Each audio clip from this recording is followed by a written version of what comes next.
But Iman is not one of those currencies. And the Quran is not one of those currencies.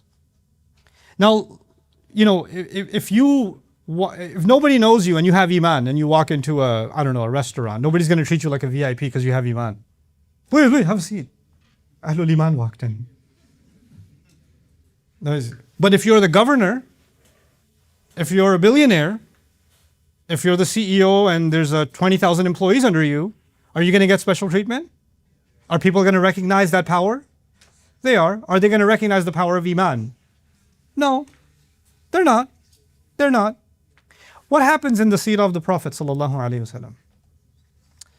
You know, the Sahaba came to the Prophet sallallahu alaihi wasallam, and they were in Mecca. They were the weakest of the society.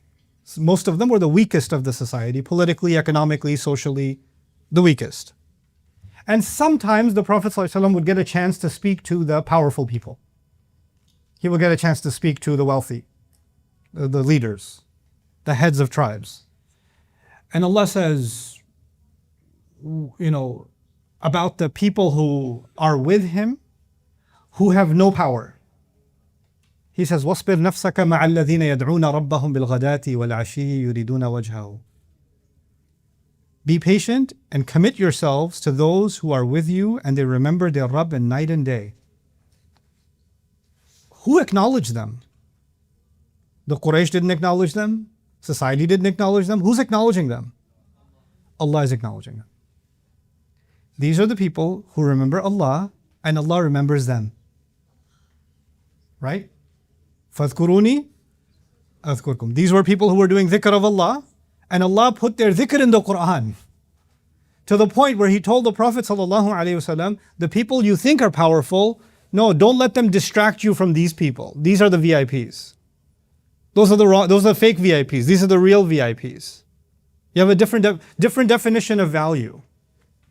Allah says when Muslims get away from the remembrance of Allah, then they won't know who they really are. Which means you don't know where your value comes from. So you and I start judging value the same way someone who does not have Iman judges value. Our value system becomes surface. It becomes shallow. We start looking at things the way that the Quran came to change.